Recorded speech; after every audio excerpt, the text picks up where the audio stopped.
Okay, this is the 2-minute warning. 2-minute warning. We will be live in 2 minutes with America Free Radio.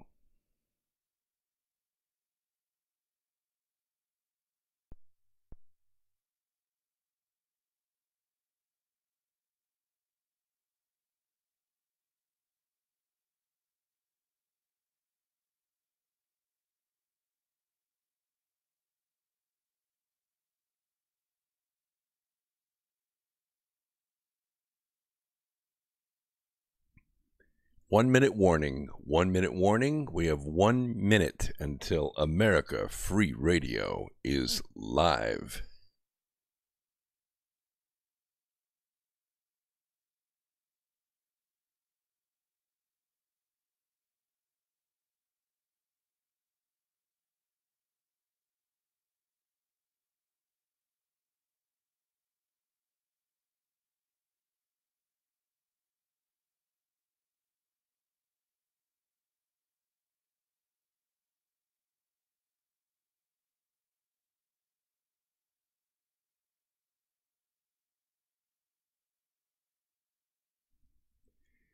Thirty-second warning, 30-second warning, and we are live with America Free Radio.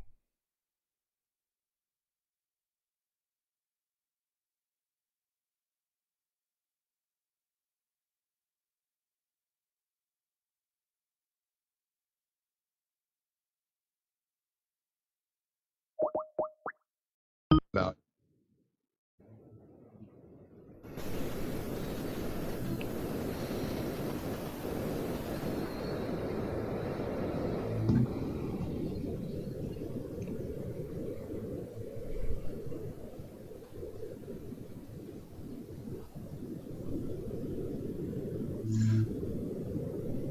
documents and how-tos, plus the USDA offline food preservation website, and much, much more, including a surprise bonus we just can't tell you about here. With plenty of room left over to store your most important documents. Imagine if a megavirus or a computer failure took out your bank, or all the banks for that matter. Are your banking records safe in your hands? So when they get things fixed and repaired, you can say, hey, look, this is what I had. You have it. I want it back. Is your personal data safe? Family records, addresses, phone numbers? Well, squeeze on over to freedomslips.com. Yes, that's www.freedomslips.com. Click the banner on the homepage for the EMP-proof bullet drive to get the full scoop of everything that we offer. So, folks, keep your data safe for your peace of mind. Revolution Radio, freedomslips.com. You don't need to expect us. We're already here. This is the people's war. It is our war. We are the fighters. Fight it then. Fight it with all that is in us. And may God defend the right. Warning, warning. We gotta stop them! They're gonna kill us all! See how the trouble you've started? Be they the government, be they industry, be they organized labor, be they anyone, or human beings. Time when the operation of the machine becomes so odious, makes you so sick at heart that you can't take part. You can't even constantly take part. And you've got to put your bodies upon the gears, upon the wheels, upon the levers, upon all the apparatus, and you've got to make it stop. And you've got to indicate to the people who run it, to the people who own it, that unless you're free, the machine will be prevented from working at all. Revolution Radio at freedomslips.com, the #1 listener-supported talk radio station, throwing ourselves upon the gears of the machine. Revolution Radio, where information never sleeps. Call down the thunder, well now you got it. Right, you tell them I'm coming, and hell's coming with me, you hear? Hell's coming with me! Revolution Radio.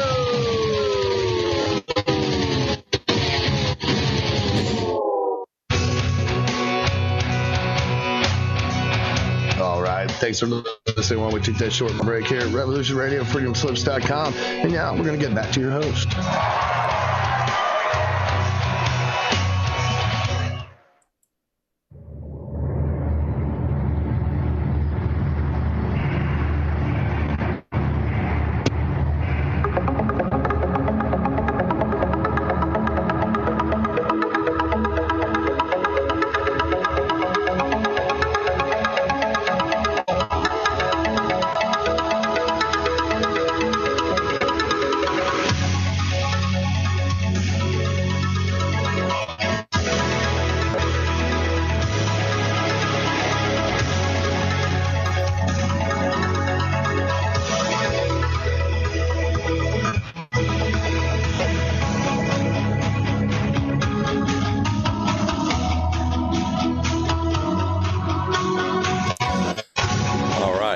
Welcome, everyone, to America Free Radio.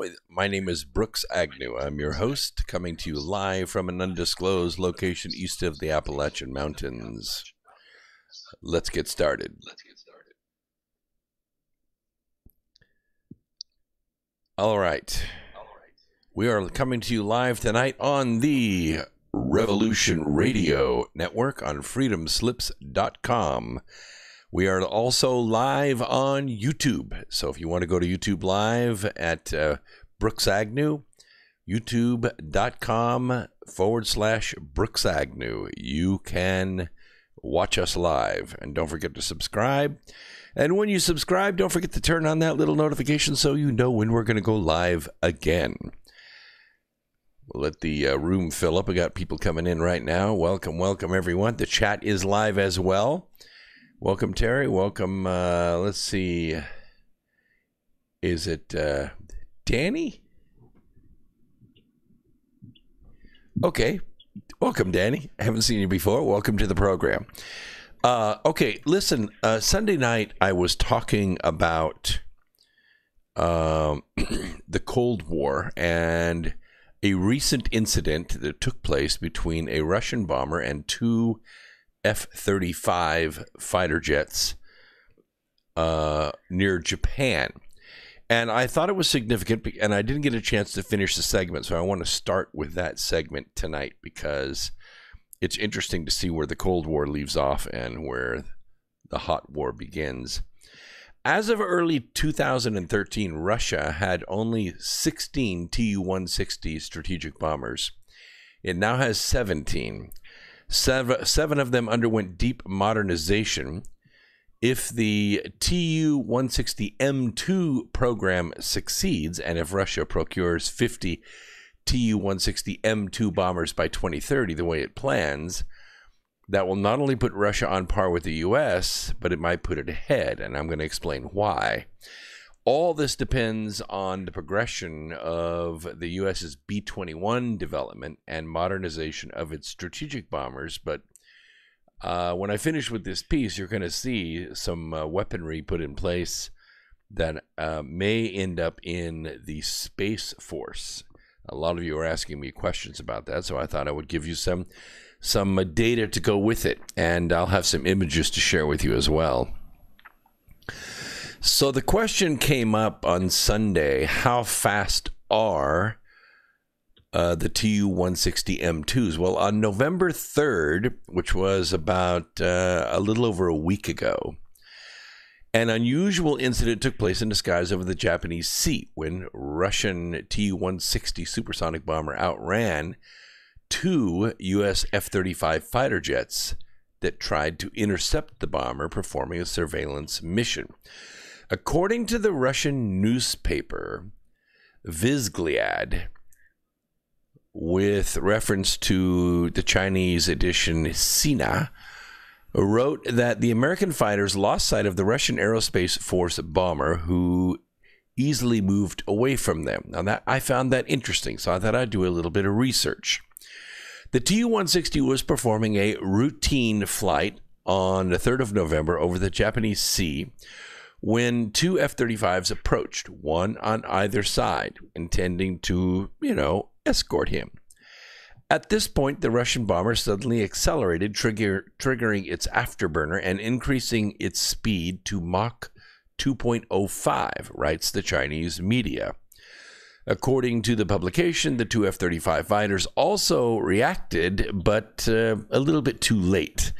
When the acceleration was turned on, the radar still detected the Tu-160, but the pilot of the F-35s no longer saw it. Noteworthy, while the Tu-160 has a top speed of Mach 2.05, which is about 1,570 miles per hour, the F-35 reaches Mach 1.6, which is 1,200 miles an hour. And that's about a 370 mile an hour difference. The Chinese edition notes how the 110-ton Russian aircraft was able to easily move away from the 13-ton American fighters. Fighters from NATO and allied countries are constantly trying to control all flights of the Tu-160 and other Russian bombers. Now, let me first say, It's not really effective to have a bomber that is faster than the most expensive fighter ever built. That's like a Death Star being able to outrun an X-Wing fighter in attack mode. Not good. So I want to talk a little bit about the history of fast bombers, and then we will go into the future of very fast bombers. Back in the 50s, we conceived of a jet called the XB-70. Now, it was very futuristic. It was called the Valkyrie. And it was conceived as a high-altitude nuclear strike bomber that could fly at Mach 3. That's considerably faster than the Russian bomber. Now, any potential enemy would have been unable to defend against such a bomber. Now, missiles can go that fast, but there are no aircraft that fast. So, anyway, by the early 60s, new surface-to-air missiles, we called them SAMs in Vietnam days, threatened the survivability of these high-speed, high-altitude bombers. And the less costly nuclear-armed ICBMs were also entering service, so it kind of became obsolete. So the XB-70 program was canceled before the program was completed or before any of these bombers ever flew in actual service. Even so, the U.S. Air Force bought 2 XB-70s, which were used for flight research involving the Air Force and NASA's Flight Research Center, which was a predecessor of today's NASA. The first flight of the XB-70 was, I think, in 1964. It was the world's largest experimental aircraft, capable of flying at Mach 3, 70,000 feet. It could be used to collect in-flight information for use in the design of future supersonic aircraft, military and civilian. So the next aircraft to come out of this was the famous SR-71. If you saw the movie Space Cowboys, the Space Cowboys had SR-71s in that film. They're capable of cruising at speeds in excess of Mach 3.2. We don't really know how far in excess. That's all classified. They were made of titanium. They leaked fuel once they were fueled up, but once they got airborne and got up to speed, the skin would tighten up, and the planes were very, very fast. In fact, they were the fastest air-breathing manned aircraft to ever see operational service. Right now, they're all still operational, but they're scattered around the country. Most of them are at March Air Force Base out in California. It was also known as the Blackbird. The Blackbird was initially retired in 1990, even before the fall of the Soviet Union. However, 3 of the jets were reactivated by the Air Force at the insistence of Congress for a brief period between 95 and 98. So we still think that they're flying because one of the jets flew as late as 99, I know, and maybe after that as well. But why? Well, ultimately, while the SR-71 delivered unparalleled performance, it was its operating costs that condemned the Blackbird to early retirement.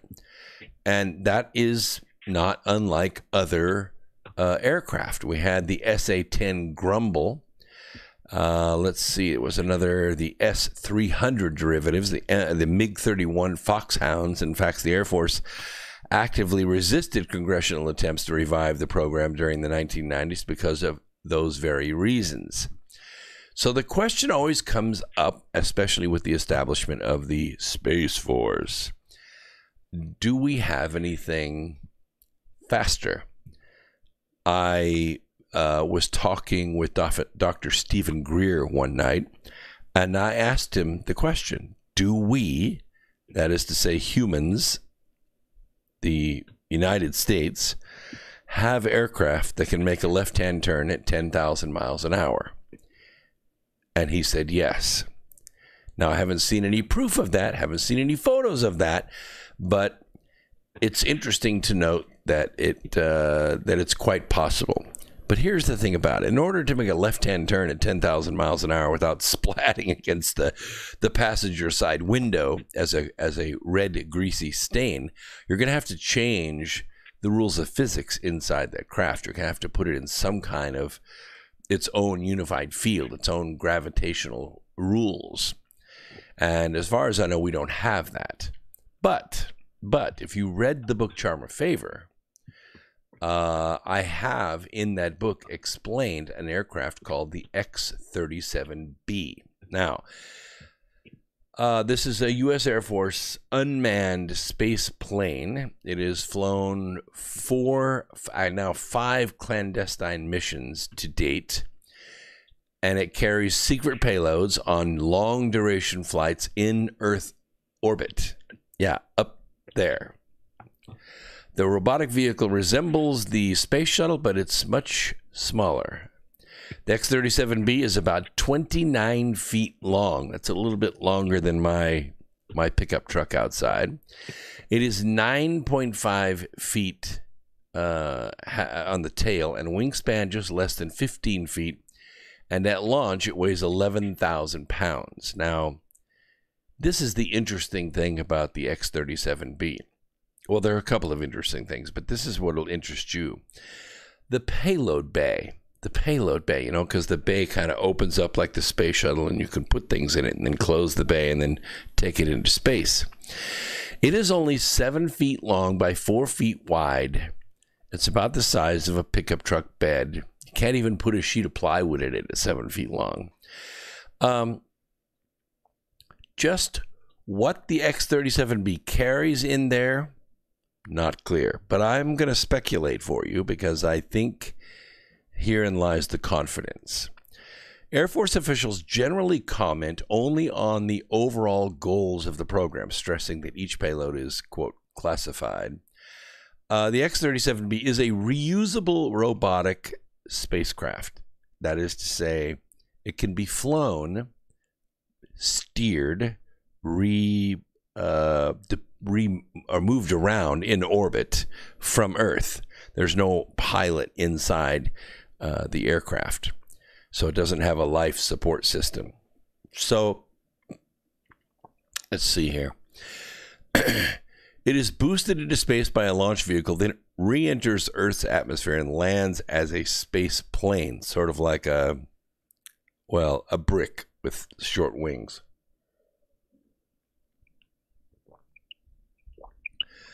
So far, we haven't crashed any of them. Hi, Bruce. How you doing out there? Bruce is out there. See, Zaid is out there.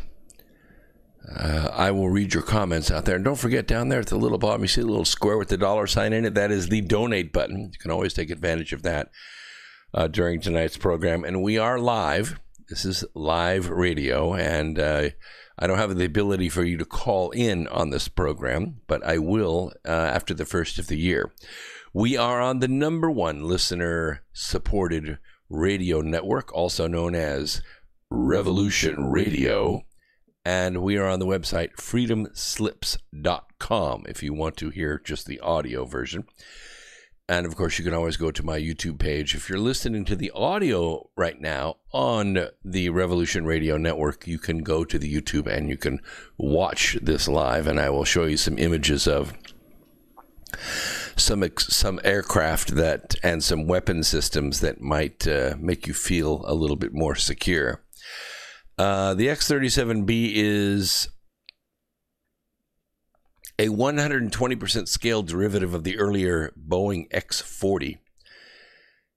It began as a NASA project in 1999, and what happened was NASA, in its normal methodology, ran out of money. It's a government program, has a lot of bureaucrats and a lot of people looking at a lot of people, and nobody wants to make any mistakes or be embarrassed, and they constantly have to go to Congress and ask for money. And you remember during 1999, we were just cutting back on everything. We were hitchhiking with Russians at that time. So the NASA decided to mothball the project, but before they swept everything into wooden crates and put it next to all that stuff from Indiana Jones, the Air Force stepped in and put it into its rapid deployment program, which meant off budget. That is to say, No matter what the cost, we're going to finish this project. So in 1999, NASA selected Boeing Integrated Defense Systems to design and develop the orbital vehicle. It was built by the California branch of Boeing's Phantom Works. Boeing Phantom Works, interesting to note, is the advanced prototyping arm of the defense and security side of the Boeing company. We don't really take tours of that. It is civilian, but very high echelon. Its primary focus is not the development of passenger vehicles, like the 737 or the 777 or the Dreamliner. No.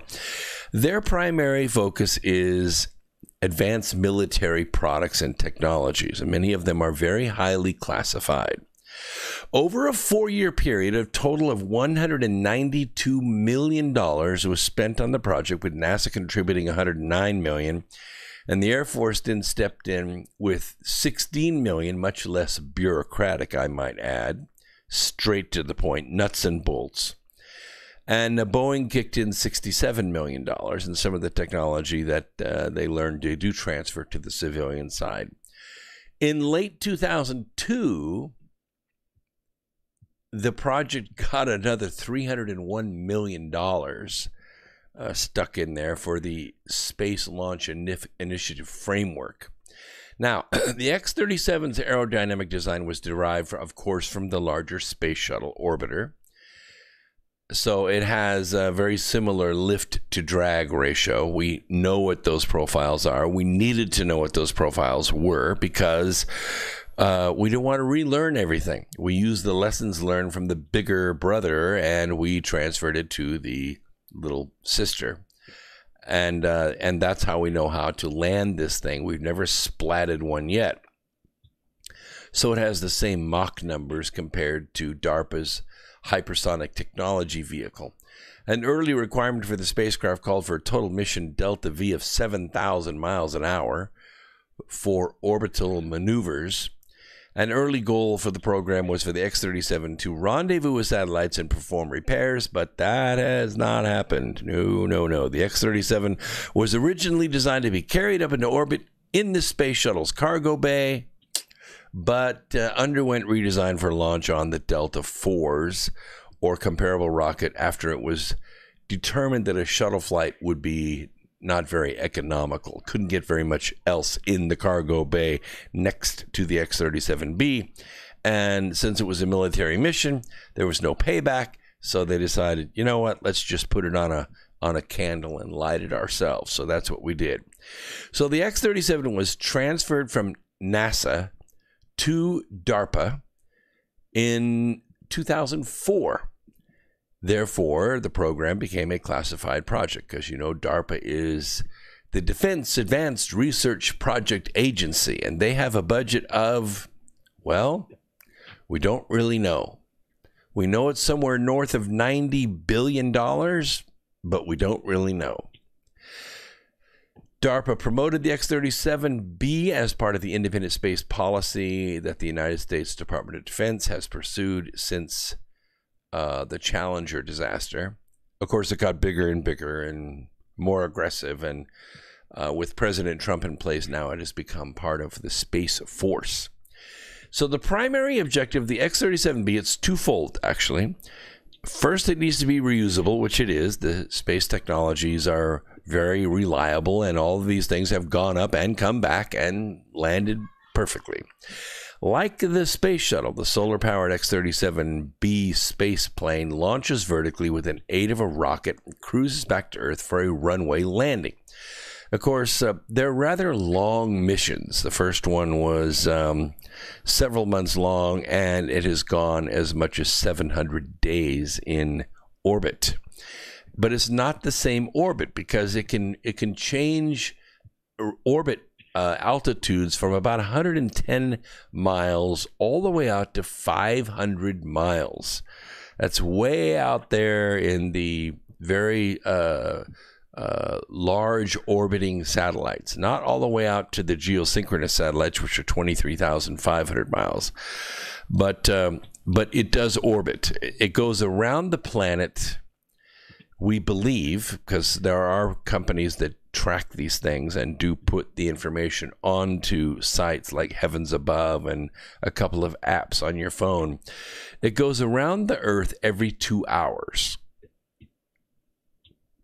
Yeah, it flies around the planet. You can see it go by every 2 hours. And it's not the same line overhead. It moves over and then it moves over, then it moves over, and you can kind of track it. You can see where it's going. What we do know is they have more than one of these, and what we don't know is whether there have been two up at the same time, which would vastly improve the coverage and reduce the amount of time it takes for one of these things to pass overhead. Like the space shuttle, it is very reliable. It is built to take reentry heat. Let's see here. It is a technology test bed, so the bays can be used to put virtually anything in it, as long as it'll fit in the pickup truck of my Ford outside. I guess it'll fit in these things. Pushing the envelope is the mission. Joan Johnson Fries, who's a professor of national security affairs at the Naval War College in Newport, Rhode Island, told my source, referring to OTV3, endurance is one of several X-37 profile parameters that are being tested, along with others such as in-flight capabilities and turnaround time for reuse, redeployment. All X-37B missions to date have launched from Cape Canaveral in Florida, while the first three touched down at California's Vandenberg Air Force Base on the West Coast. The future missions may continue to land at NASA Kennedy Space Center in Florida, which is basically one facility over from Cape Canaveral. Now, the secrecy surrounding the X-37B and its payloads has spawned rumors that the vehicle could be a space weapon of some sort, perhaps tasked with capturing or damaging other nations' satellites. But I think that is probably a small chance of that. You're not going to waste a craft like this when you could send something up the size of a toaster oven to take care of other satellites. No, I think there's something else. And I'm going to talk to you about a couple more aircraft that are very, very fast, and then I'm going to talk about the weapon system. And I'll try to get it done in this segment. I know you're going to find this interesting. So we used to have a plane design. It's called the Black Swift. It's a very cool name. Let's see if I can find a picture of that here. Yes. Here we go. I'm going to put this picture up so you can see this. This is the Black Swift. And this is a DARPA vehicle. It looks a little familiar for those of us in the UFO business. The Black Swift was a proposed aircraft capable of hypersonic flight designed by Lockheed Martin Skunk Works and Boeing and ATK. Now, the Air Force states that the Black Swift flight demonstration vehicle was powered by a combination turbine engine and ramjet at kind of all-in-one power plant. The turbine engine accelerates the vehicle to around Mach 3 before the ramjet takes over and boosts the vehicle up to Mach 6. It'll also be communicating to Lockheed Martin and Pratt Whitney on how important it is that the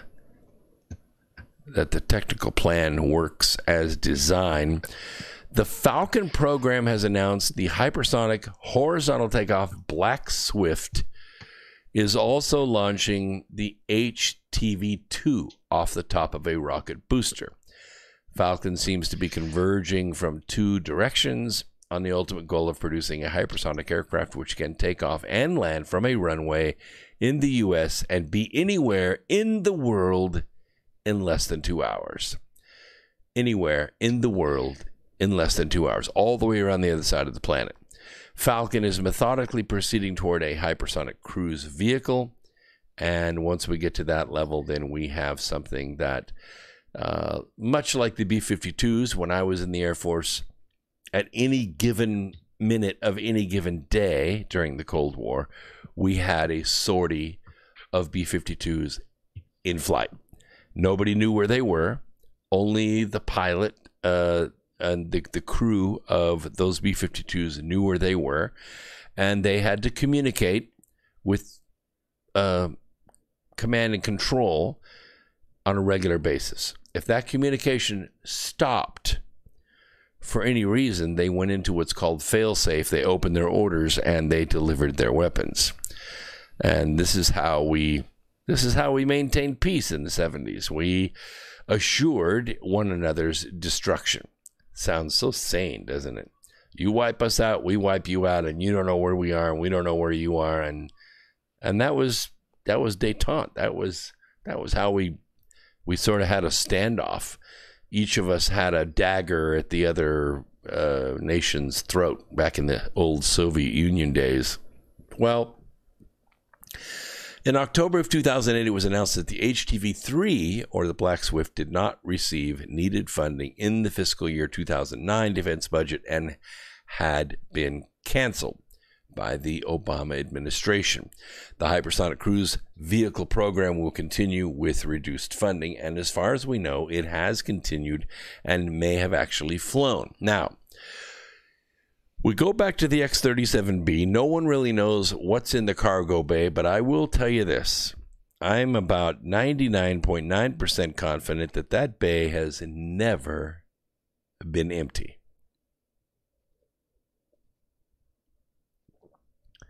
When it goes into orbit, it has something in the bay. Now, I don't know if it ever deployed anything, but it had something in the bay. And in the book, Charm a Favor, I talk about a weapon system that has been talked about in public media called the Rod of God. Now, what is the Rod of God? That's a great question. I'm just checking the chat here just to see. Yes, you can donate anytime. And when you donate, I will see your donation and I will comment on your donation. Zaid, that's a very good point. Thank you very much. You can click on that little dollar sign there and you can donate to it and help us have a good Christmas. So what is the Rod of God? Now, this is the way it's billed to the public. Keep in mind, back in the days of Vietnam and the early days of the end of the Cold War, we had conventions in place that allowed us to do certain things and not to do other things. And there was a 107 country outer space treaty signed in 1967, which prohibits nuclear, biological, or chemical weapons from being placed or used from Earth's orbit. You can't drop anything from space that's in those categories. No nuclear, no biological, and no chemical weapons being placed in orbit. What they didn't count on was that the Air Force, that's where I was, Air Force, the most simple weapon ever, a tungsten rod that could hit a city with the explosive power of an intercontinental ballistic missile being placed into orbit. So during the Vietnam War, the U.S. used what we call lazy dog bombs. I don't have one anymore, but we used to have these little round cassettes about this big around and about this tall. And inside the drum were little iron darts about this long. They had, like a sharp on one end and on the other end, 4 little rigid fins. We used to keep posters on our wall in our dorm rooms with these. They were called flechettes. And what these were designed to do is when these rockets would go in, they would explode and these little darts would fly everywhere. And the theory was that one of these little darts would penetrate itself about 3 inches in every square inch of a football field. Yeah, kind of insidious, right? No one's going to escape these little tungsten darts flying everywhere at, 5,000 meters a second. And that is where this sort of dumb kinetic weapon came from. Lazy dog projectiles. And they were just simply, these little steel darts. What we used to call kinetic bombardment.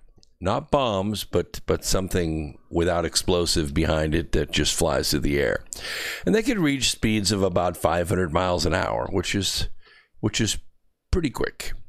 pretty quick, about 750 to 800 feet per second, which except right at the point of blast. Right at the point of blast, they're flying out about 5,000, but they slow down pretty quickly because they're not very heavy.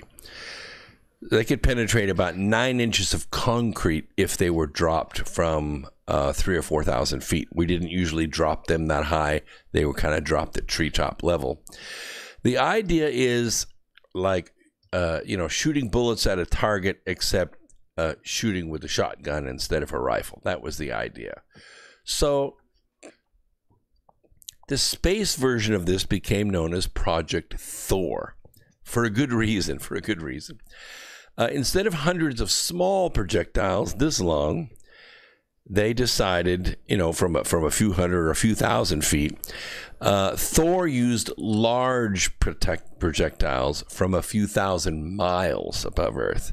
So these rods of God, the idea was a bundle of telephone pole size. These are 20 feet long, 1 foot in diameter, tungsten rods dropped from orbit, reaching a speed of about 10 times the speed of sound. The rod itself would penetrate hundreds of feet into the earth, destroying any potential hardened bunkers or secret underground sites. And more than that, when the rods hit, the explosion would be on par with the magnitude of a ground-penetrating nuclear weapon, but no fallout. And it would take about 15 minutes to destroy a target with such a weapon from the moment it was launched. Now, this is the public information. Let's see. $10,000 a pound to fire anything into space with 20 cubic feet of dense tungsten weighing in at just over 24,000 pounds. The math is easy. One of the rods would be prohibitively expensive. Cost of $230 million per rod was unimaginable during the Cold War. So we didn't do it. But I maintain that this is kind of misinformation, because these rods are not 20 feet long. They're not 12 inches in diameter. Okay. They don't weigh that much. Besides that, rods that size won't fit in the bay of the X-37B. Now, I'm going to put up another picture here. Let's see here so you can see what these look like. Well, I thought I had it there. Let me see if I can change this picture out really quick and see what we can do here. Just hold on 1 second here. Let me change this photo out, and then you'll have it. Because you can see what they do, but what I want you to see is what they look like. Okay, here we go. So I'm going to move this picture over, and you can see this is what the Rod of God concept looks like. You can see it's a cassette, probably 12, 15 feet across, and it's about 30 to 40 feet long, and it contains, a bunch of these long tungsten rods with the fins on the back.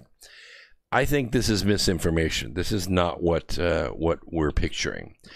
With a bed of 7 feet long, 4 feet wide, I think that these real world rods are somewhere between 2 inches and 3 inches in diameter. They're not totally tungsten. They're tungsten tipped because it's only the tip that really gets hot. They could be iron. They could be, even carbon.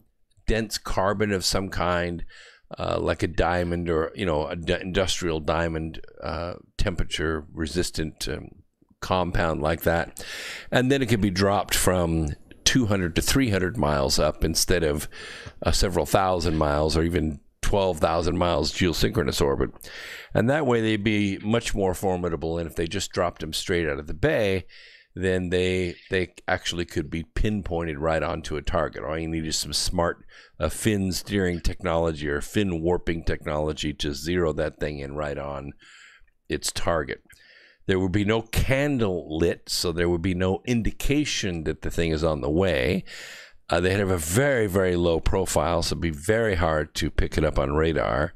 The only thing that you would actually notice are the multiple sonic booms as this thing came down through the atmosphere. But by the time you hear the sonic booms, it's probably on the ground.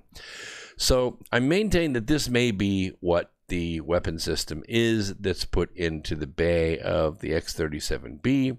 This is what's being carried around. Even if the bay is opened and the goods are deployed into a fixed place in orbit, and then the X-37B comes back empty, and it takes up more the next time it goes up. Each time these things go up, and there have been 5 missions so far, maybe you have some of these placed here and there, and far less money than what it costs to build a single fighter jet. And also the trouble with a nuclear payload is that it isn't designed to penetrate deep into the surface, and the fallout from the nuclear device would violate all kinds of rules. So Project Thor is a hypersonic weapons pack, and it can deliver a significant punch. Even darts this small could penetrate, several hundred feet into the ground. Of course, they would go fast, but they would be devastating on any kind of building or any kind of ship. No ship could survive the punch of one of these rods hitting it. Even an aircraft carrier could be taken out in moments. And you wouldn't have to worry about getting a hypersonic missile close enough to shoot at a ship, and it literally could not be shot down. There's no defense against one of these things. Just my idea. You can put comments in the chat room. We can talk about it a little bit. Yes. Somebody asked me if I can come to Cincinnati and hold an event. Absolutely.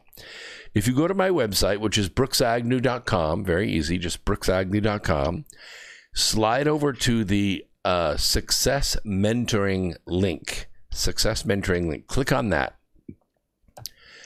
That is my 5.5-hour presentation. It is a 90-minute lecture, which is outstanding, absolutely outstanding, world class. Then there's an hour of group mentoring. So we put you together in round tables, and we do group mentoring, and then we do one-on-one mentoring after that. And then there is an hour or 15 minutes of Ask Me Anything. We take one representative from each one of those tables. You get 15 minutes face-to-face. And then there are packages that go beyond that. We can do face-to-face webinars. We can do training. And this is not, rev your life up and find your purpose and get yourself in touch with the resonance out there. Yes, those parts are there too. But this is real nuts and bolts. We teach you how to fill out a journal. It is not like just a diary. You don't just write stuff down and, hey, today I had this for lunch. No. There's a way to write these journals so that they begin to build the future that you want to see, the future that you design. And believe me, I ask people all the time, what is your dream? And they don't really know. They don't remember. Or they've lost sight of it. So that's what we take care of in this first live event. I will be overjoyed to come to Cincinnati, and here's how you do it. You scroll down to the bottom of that page, and it doesn't take much because I make the pages short enough so you can see them on any device. But you scroll down to the bottom of that page, and you'll see a form, and you can put your city in there. And here's the deal that I will make you. And I believe this comes from Zaid, so listen to this carefully. If you put your city in there and your contact information, you get free admission in exchange for helping me promote that event. Now, what does it take? It's only $47, so it's not like you have to get an airplane and rent a room and stay overnight and all that. We're going to do all this in one day. But it's only $47. You get to go for free. Everyone else has to pay, and you help me promote it by putting up posters and spreading the word around town. And we only need 30 people. That's it, 30 people. 300 is great. We can accommodate 300, but 30 people is what makes this thing happen. That makes it worth my while to fly over there, set my projector up, haul the books. You get 2 copies of the book signed. You get 5.5 hours of me face-to-face, and it's a great deal. It's the best $47 you're going to spend on yourself. And I don't need a whole lot of lead time. So if you get your 30 people together, I can come over pretty darn quick. So be happy to do Cincinnati. Absolutely. Make it so. Make it happen.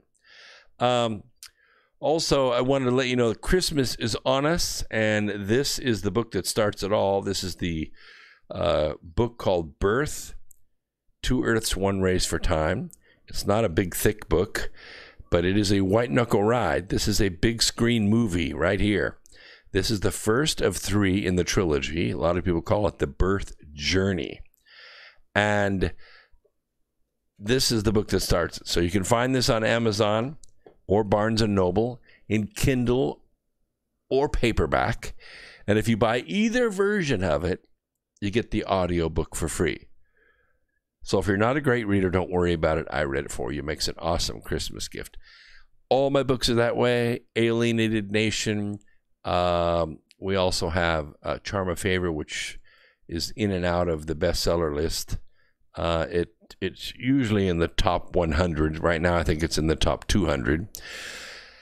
But these all make great Christmas gifts, and this makes your job really easy. And the nice thing about it is you read any of these books, you actually change. You actually do learn something about history and about the purpose of life and the purpose of the conflict that we're going through right now.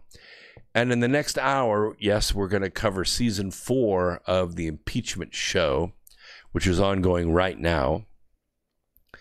Unfortunately, for season 4, there are several spoilers, which you can get and only get right here at this program. You're not going to get them by watching C-SPAN. You're not going to get them by watching Lindsey Graham or any of the other people in the Impeachment Show. They don't give you that information. You only get that by coming here. This is the #1 listener-supported network in the world here at what we call Revolution Radio on the freedomslips.com. I come to you live from the America Free Radio studios here east of the Appalachians every Wednesday and every Sunday at 8 p.m. Wednesday nights, it's 2 hours. Sunday nights, it's 3 hours. And we're also on YouTube Live, so we appreciate you being here with us tonight. Put your great comments in the chat room here on YouTube, and I will be happy to share them. Brenda, you don't have to retract your message. I see you there. You can message retracted. You don't have to. You can put anything up there. I'm not going to read it if it's profanity. Yeah, it looks like something from a James Bond movie. It's true. It really does. It really does look like James Bond stuff, and it's exciting. By the way, when this thing hits the ground, it has a really, really big impact. Let me see if I can change this for you. Let's see here. Yes, this is what it looks like when it hits. So you can see this is what the rod of God looks like when it hits. You get kind of a stripe of light out of the sky, and when it strikes the ground, you get a nice explosion, even though there's no explosives with it. Very accurate, by the way. You can drop it right down the mailbox. Not something that you can run away from. Just so you know. In the next hour, like I said, we're going to go over the Impeachment Show. And this is season 4. Listen, the core takeaway from Project Thor is that these hypersonic weapons are designed to reduce the amount of collateral damage. In the old days, we fought wars like poverty and devastation. We would send archers, and we would send infantry, and we would send, we would burn cities to the ground, and a lot of innocent people got hurt in the process. When World War I happened in 1906, flight was introduced to mankind, and by 1911, we were already dropping bombs on each other. By 1913, it was crazy, insane how horrible we were to one another. We took a short pause, came back in 1939, and the planes were faster and the bombs were more devastating, and it continued for another 6 years until we dropped a couple of nuclear bombs, and the explosion was so big that it just scared the hell out of everybody, and organized war, one army against another army, took a backseat to guerrilla warfare.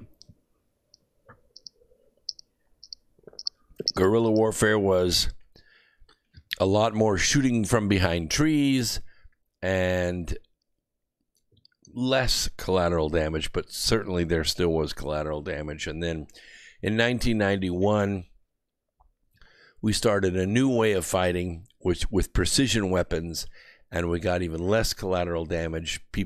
Only people that got in the way and took the position of combatants were targeted.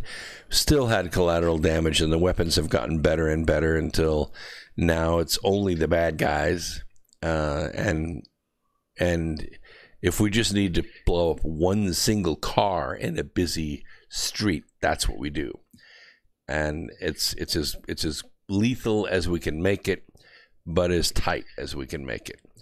And so now we have these weapons that have no explosives at all, and yet are quite devastating. So this is the current state of warfare. I still don't think we're going to end up with a uniform against uniform. I think it's going to be, rogue players trying to reestablish networks of drug running or cash running or whatever. At the end of the day, it all comes back to the global syndicate. The global syndicate ruled this world for thousands of years. They lost control of it with the formation of the United States of America, because this nation was founded on principles that were based on rights that were given to us by God, not by any sovereign. Life, liberty, and the pursuit of happiness, freedom of speech, freedom to protect yourself with any sort of weapon. And I'm kind of a firm believer, if they have RPGs, we should have RPGs too. But, they play with the rules, so we can't have RPGs and, 50 caliber machine guns and things like that. And maybe that's true. Maybe we don't need them. Maybe the first line of defense is, it's you. You're the first line of defense. And the second line of defense is, you can call 911 and then order a pizza and then see which one arrives first. The point is that the forces that are out there are rehearsing. We know that during the last days of the Obama administration, the State Department had been working for quite some time to build a military force known as ISIS. I'm going to talk a little bit about that in the next hour, some nuts and bolts of how that came about and why it was put in place, who put it in place, who gave them the money, who gave them the intel, who gave them the weapons, and why. And all of this was going pretty well, except that the issue was that they had a leader picked out that was part of their groomed system, as they were slowly, very carefully turning the boiling water up on America to try to defeat us, because the global syndicate at the end of the day needs to remove America, and specifically needs to remove the armed American, so that they can return to ruling the world the way that they always have. And that is a process that was ongoing all the way up until the 2016 election. What happened was the 2016 election didn't go the way that they thought it was going to go. And there were some steps that they put in place in 2015, 2016, as a precaution, just in case it didn't go the way that they thought it was going to go. The deep state or the global syndicate doesn't like to take too many chances. And that's pretty much what happened. And what it ended up happening is that Obama took a lot of money, both money that was frozen in the banks, which was hundreds of billions of dollars, and then cash, which was just a little under $2 billion. I don't even know what $2 billion looks like in cash, but it's enough to fill 2 airplanes, because that's what it took to transport it. And they shipped all this money to Iran. Now, Iran was nothing. I mean, it was a gas station posing as a country.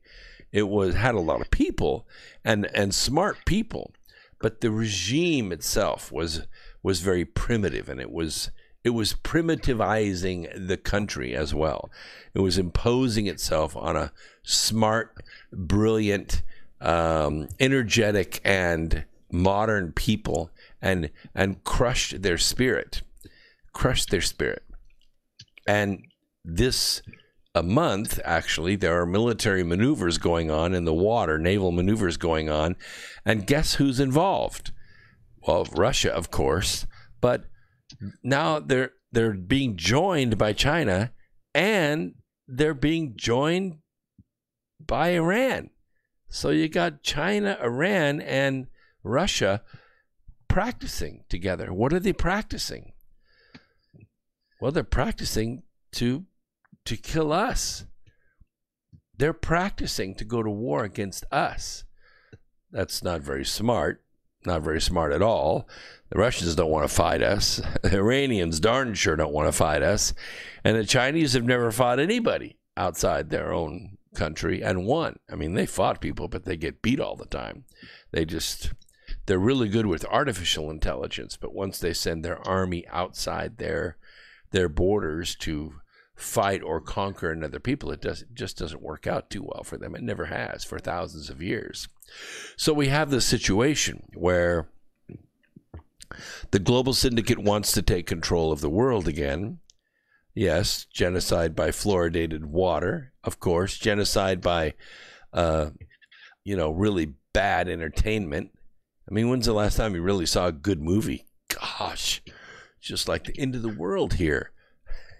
The point is that the global syndicate wants control of the world back, and the only people standing in the way of them being able to do what they want to do and break down all the borders of all the countries of the world and to take everything back over the way they had it in 1775 is to get rid of us, the armed American, to get rid of us. And the only way to do that is to do that from within. It's not going to happen from without. Yes, Gog and Magog, absolutely. Very good point there. What is that? Lyco dog? Interesting acronym there. Gog and Magog. Could be. But, the whole reason the United States was formed is because the founding fathers learned to reading the Bible. Most everybody did. It was the most widely published book at the time. And in reading the Bible, you're exposed to a version of the future that's in the book of Revelation and other parts in the Old Testament and New Testament that talk about the last days, Armageddon and Gog and Magog and the destruction of the world. And what happened was the founders of the United States decided, or the founders of America decided that they were familiar enough with that future that they didn't like it and they wanted to choose another future. So they formed a country based upon inalienable or unalienable rights, turned the property over to people, and let free enterprise take its course. And what happened was it saved the world. It changed the world. And it pulled the world away from the forces that had ruled it for thousands of years. And guess what? Not prophesied in the Bible. Not prophesied. The richest, most powerful country the world has ever known or ever will know, as far as I can tell, isn't in the Bible, which means we change timelines. We chose a new future. We chose not to walk down that course to Armageddon and total annihilation. And I think that's where we are right now. That's what happened. Once we made that choice, we moved away from that timeline. And now, or since then, the forces that ruled the world, I call them the global syndicate, they've been working to recapture the world under those rules ever since. We're going to take a quick break. We take a break at the top of the hour. It's about 3 or 4 minutes. I'll be able to hear the sound in a minute, and we'll just transfer to break. And all you people on YouTube, just hang out, because as soon as that's over, and you'll know when it is because you'll be listening along with me, we'll come back and we'll get into the Impeachment Show Season 4. I'll let you know some spoilers, and we'll finish off this segment. Keep hanging out. Keep your comments coming. I'll study them during the break, and we will catch up. I'm Brooks Agnew. This is America Free Radio. Right here you can see the logo, and we'll be right back after this. Hang out.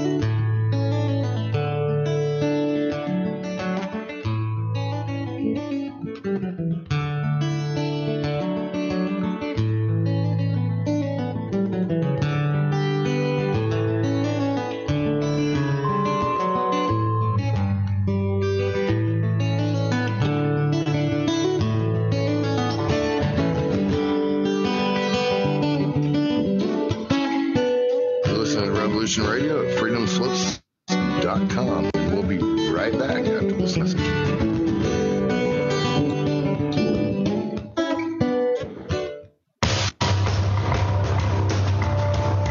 Hello, my name is Mr. Rowe. I am the host of Reality Extraction on Revolution Radio at freedomslips.com. I utilize logic, intellect, and magic to methodically autonomize, vivisect, analyze, examine, study, scrutinize, and extract an essence of reality from a fog of illusion and confusion. You can find me on Studio B every Thursday, 1700 hours Pacific Time. That's 8 p.m. Eastern.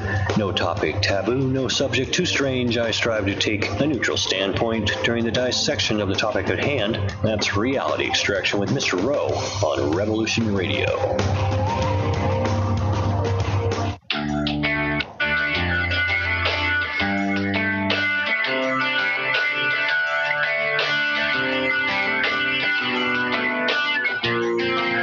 This is Thomas, a.k.a. a Mad Painter. I'd like you to join me Monday nights, 10 p.m. Eastern Standard Time for Open Canvas. Don't forget to bring an open mind. Yes, folks, that's right. Bring an open mind to an open canvas. Again, that is Monday nights, 10 p.m. Eastern. UFOs to government corruption. This is Revolution Radio, freedomslips.com. You don't need to expect us. We're already here.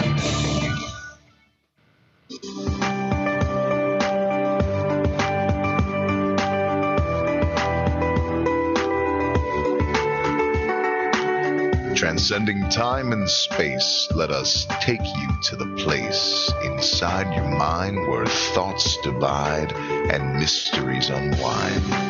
Join us every Monday evening right here on Revolution Radio at freedomslips.com from 8 to 10 p.m. Eastern Time. And you will catch the Fenton Perspective with our great host, Lorian Fenton. Come listen in as she shares her amazing stories from the past to present, along with all of her guest secrets to the future. That's the Fenton Perspective every Monday evening right here from 8 to 10 p.m. Eastern Time, only on Revolution Radio. Oh, and you don't need to expect us. We're already here.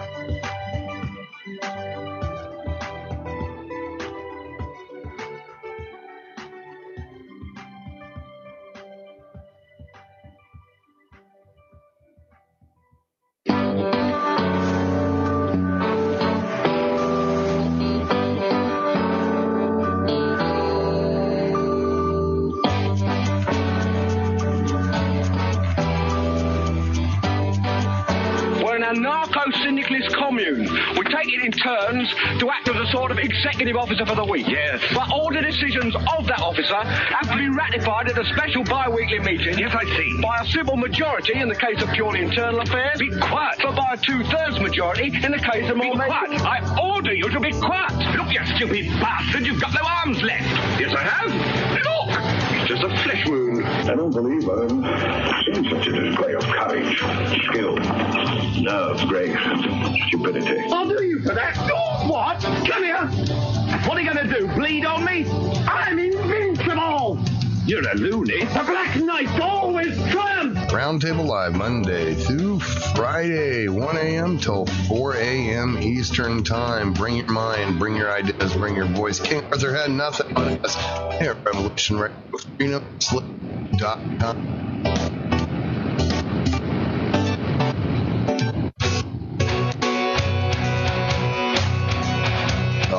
Thanks for listening while we take that short break here at Revolution Radio, freedomslips.com. And now we're going to get back to your host.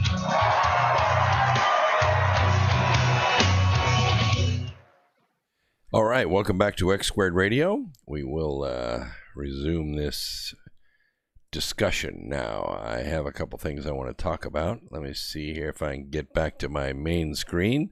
There we are. Now you all are with me. So you've hung with us for 1 hour. So now we're going to take off into the second hour. This is before I get started, though, I do want to talk to you about the North Pole Inner Earth Expedition. We have made some improvements, by the way. Let me go and put this up here for you.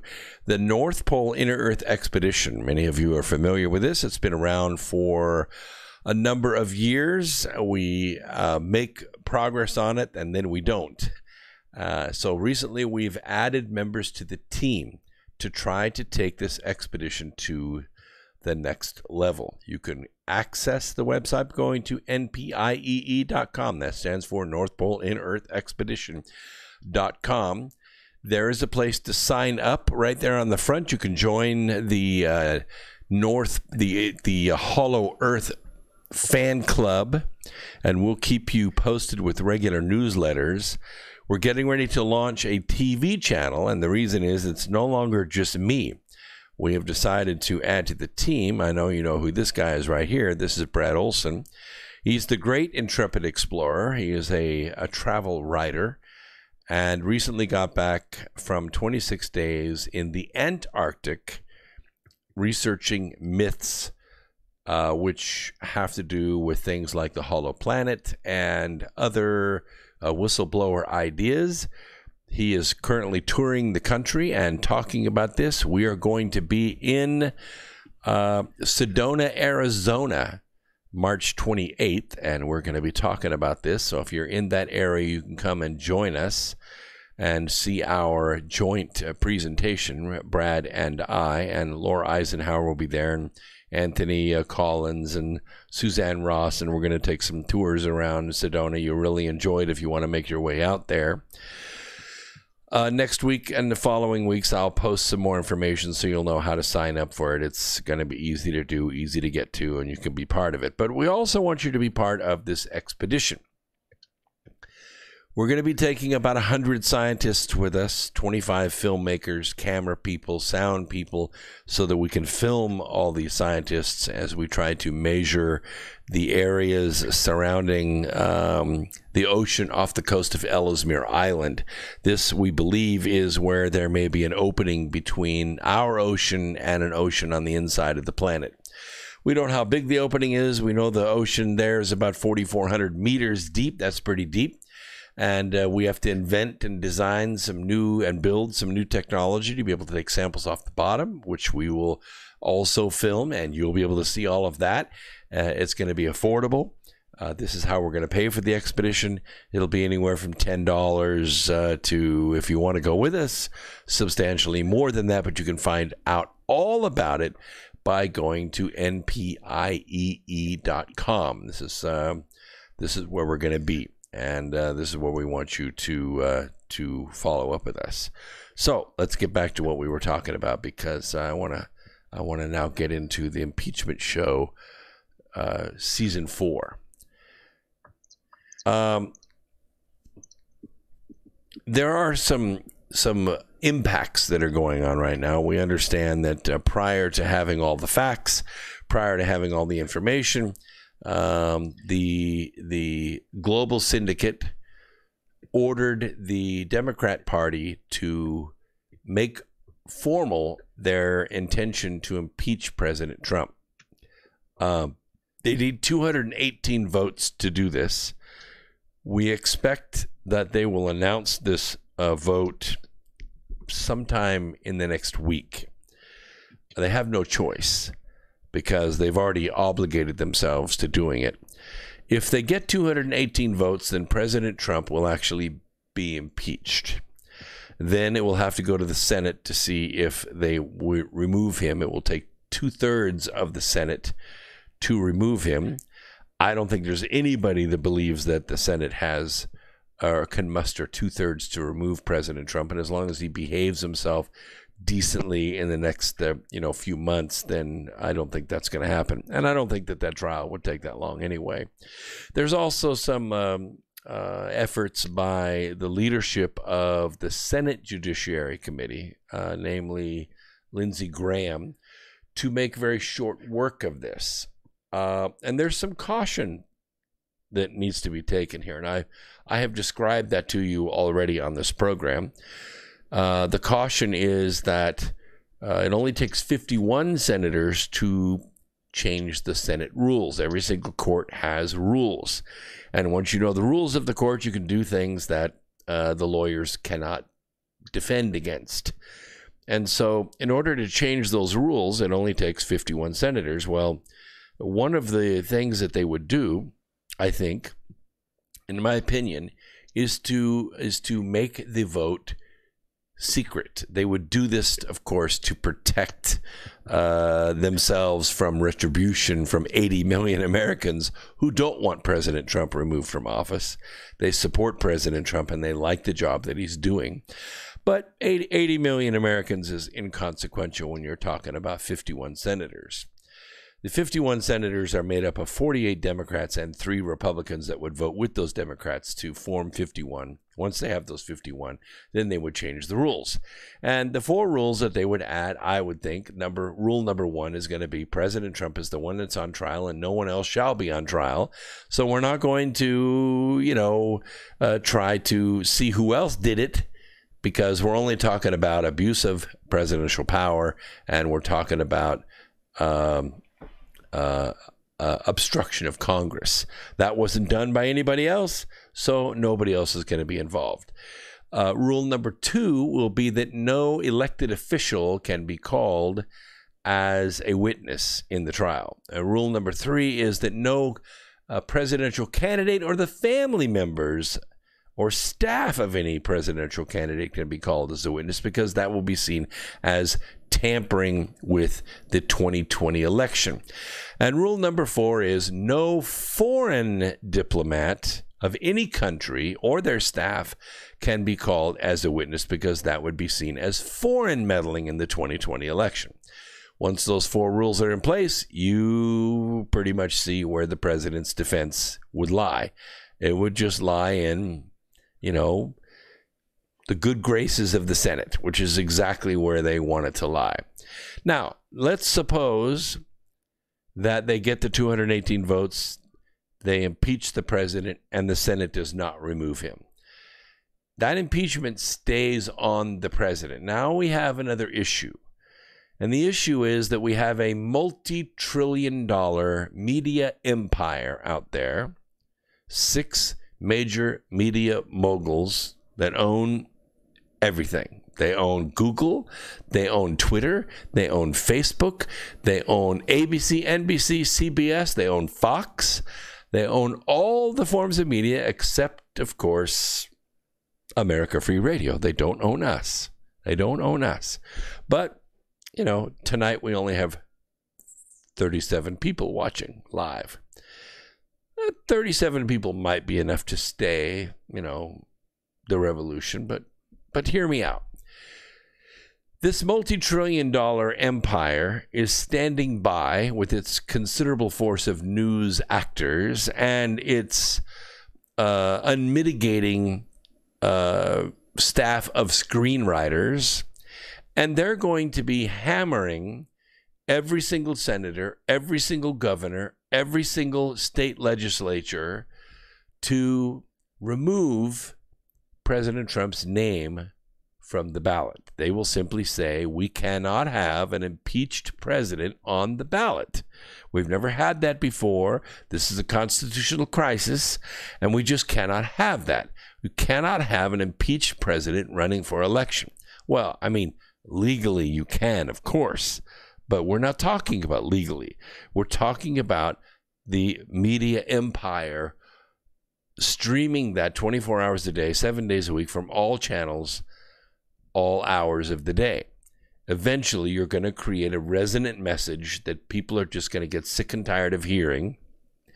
And 1 state, 2 states, 5 states, they're going to remove President Trump's name, Donald Trump's name, from the ballot. He's just not going to be on the ballot in those states. Somebody else will be picked. Pence will be picked. Some other person will be picked. Matt Gaetz, somebody will be picked as president, but it won't be Trump. And the point is that you have a multi-trillion-dollar media empire that wants to nominate not Trump. And you have America Free Radio with its now 39 listeners who are for Trump. And so you can see the difference.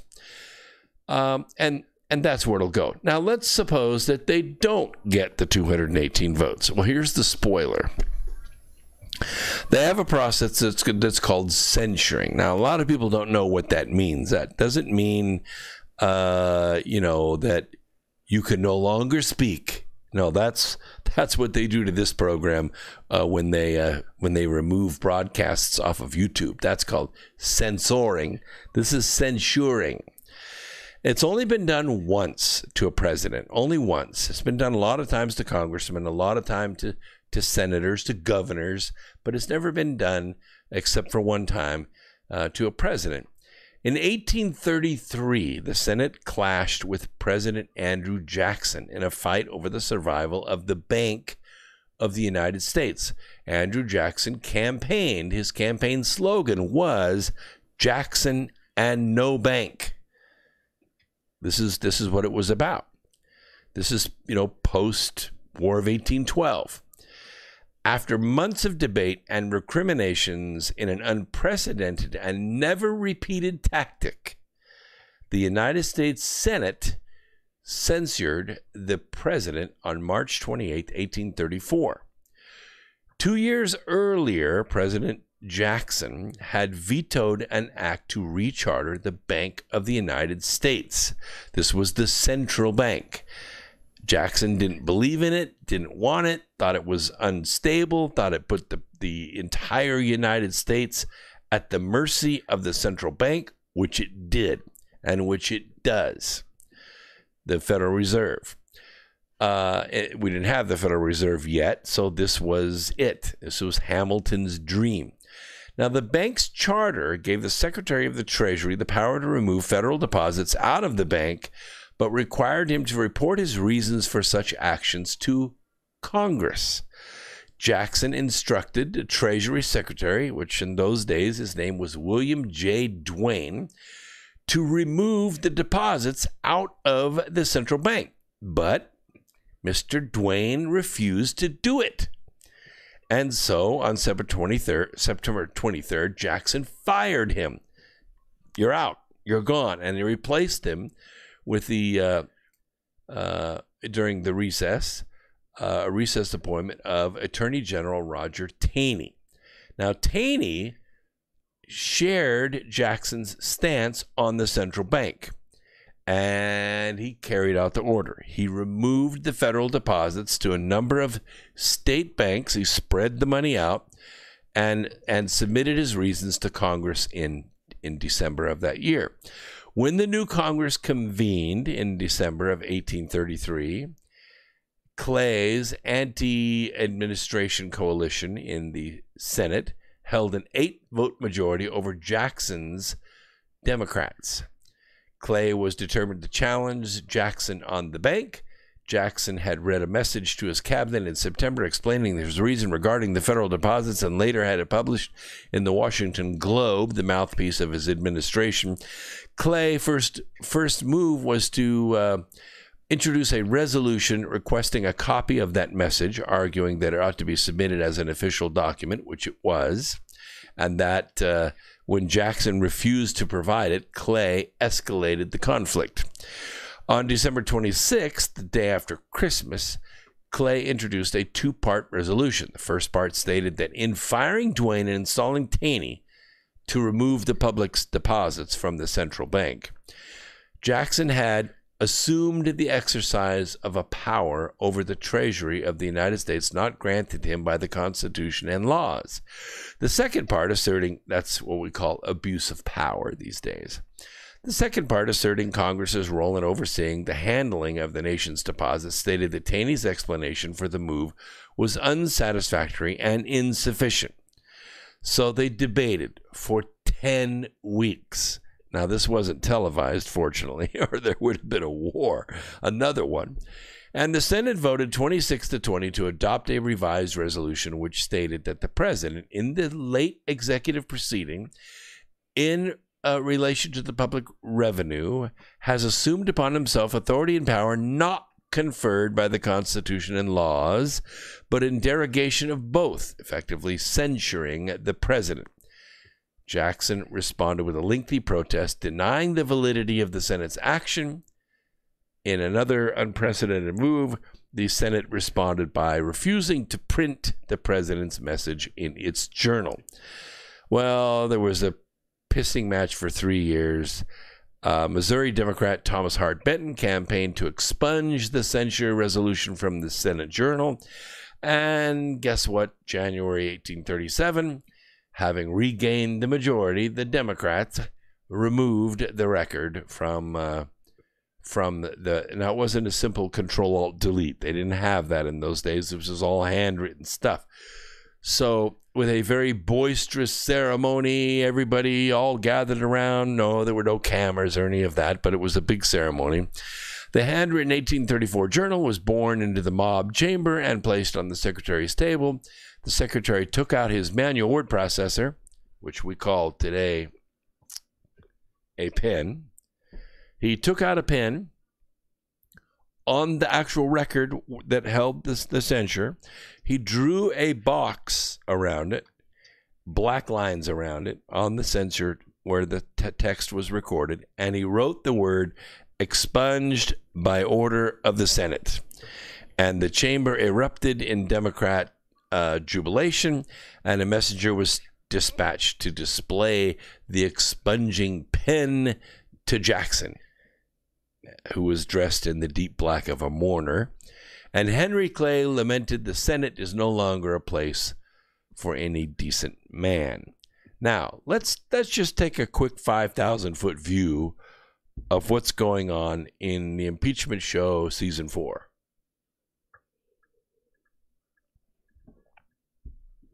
So now you know what censuring is. It's only been done once, and then it was expunged, with the pen, the double lines and the word expunged written on it. So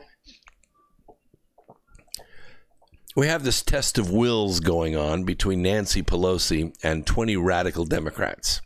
That's it. It's not entire Congress. It's just 20 radical Democrats. How do they have so much power? Because they control the money, you see. If you're going to run as a candidate in any state, I don't care if it's Wyoming or New Hampshire, it takes money to run ads. And when you're running for Congress, you represent a fixed number of people. They can only raise so much money unless you're going to try to raise money from another state. And that's not usually what happens. What usually happens is the money that's raised in a district doesn't usually go to the candidate. It goes to the DNC. It goes to the local first, and then the state, and then the federal, unless, of course, you're Hillary Clinton, in which case you come in with a massive vacuum cleaner and you suck all the money out of every town and hamlet and city and state into the Hillary Victory Fund, and then you only give money back to those people that support you for president. But Hillary's not running right now, and so that money stays in the DNC. So if you want to run for re-election, or you want to run for election against a Republican in your district, the only way that you can do that is to get money from the DNC. And Pelosi and these 20 radical Democrats control the money. So no money, no election. And that's how they maintain control. It's called a caucus. A caucus. This is the way that they put this, the way the Democrats run things. They also have a layer of what's called a superdelegate. And these aren't, particularly strong or beautiful people. That's not what makes them super.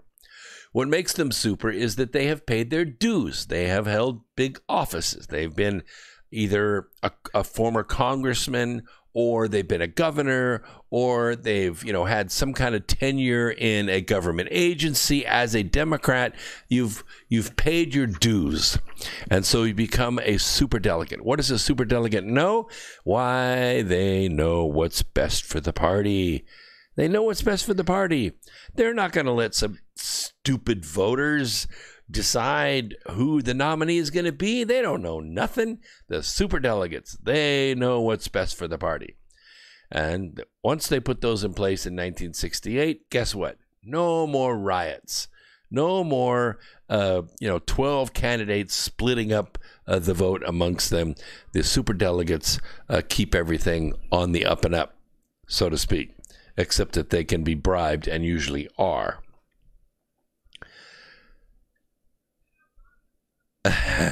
Yeah, okay, so just, I understand all about the Rothschilds and the central bank, and Jackson was trying to fight the central bank because he was fighting the Rothschilds, and maybe that's why the War of 1812 happened, and all of that. I understand all that, but it's a 2-hour program, guys. Give me a break. So I want to get back to Impeachment Show Season 4, 5,000-foot view. We could see the faces of the Democrat leaders. They rehearse their lines and their actions, what, who, when, how, but not why. Not why. We don't really know why they insist on impeaching President Trump. I mean, you could see they're nervous. You could see they're running around. You could see when the camera's on them, they read their lines exactly. Even Nancy Pelosi, as hard as it is for her to get those lines out because her face is all twisted up with Botox or whatever it is. I've seen Nancy for years in Washington.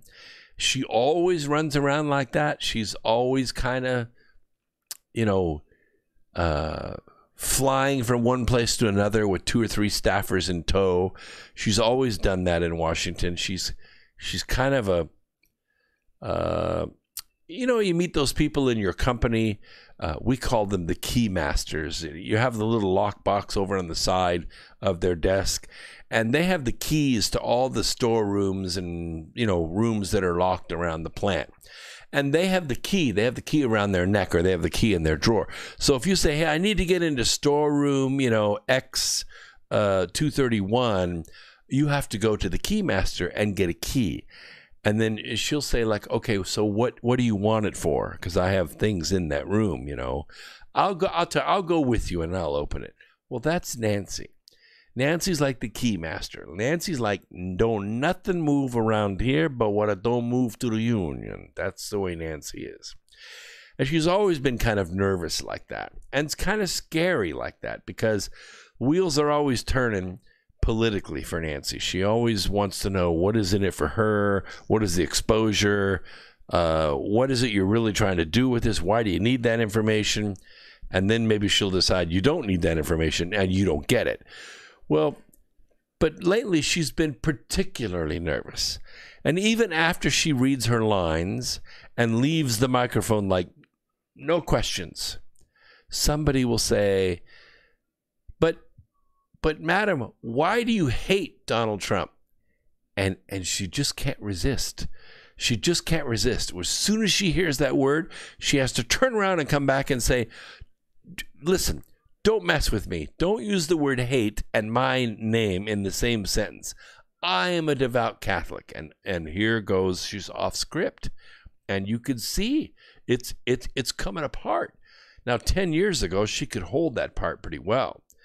But now, it's coming apart. It's flying apart at the seams. And she's exposed, which is not something that Nancy likes. She doesn't like that exposure. When she was ordered, and believe me, she was ordered to say, we are going to pursue impeachment on this abuse of power, on this telephone call between President Trump and President Zelensky of Ukraine, they didn't have the facts. She didn't have the transcript. She jumped too early. Well, that's not Nancy. She doesn't normally do that. Normally she's very measured. Normally she's very, we'll get to read it once we pass it. You'll find out what's in it once we pass it. That's the kind of person she is. The 10,000-foot view, we begin to see that these orders are given by somebody else. They're not coming from Nancy. They're not coming from the Catholic Church either. That's a very good point, Terry. I like that. But the Catholic Church should excommunicate her for her stance on abortion. Yeah, it's true. But, the whole abortion thing, we're not really talking about the life of a child here when we're Democrats. We're talking about money, okay? Let's be clear about this. When we're talking about Planned Parenthood, we're not talking about abortion. We're not talking about the life of a child. We're talking about money. The federal government sends Planned Parenthood $500 million a year, $500 million a year. Planned Parenthood turns around and writes a check every year for about $46 million back to the DNC. That's the way it goes. It's called money laundering. They take your tax money into the business. The business then turns around and writes the check back to the politician and back to the political organization. That's the way it works. So when we're talking about Planned Parenthood, we're not talking about abortion. We're not talking about the lives of children. We're talking about cash, baby. That's what it comes down to. Catholic Church understands that very, very well. So I don't think they're going to excommunicate anybody over that.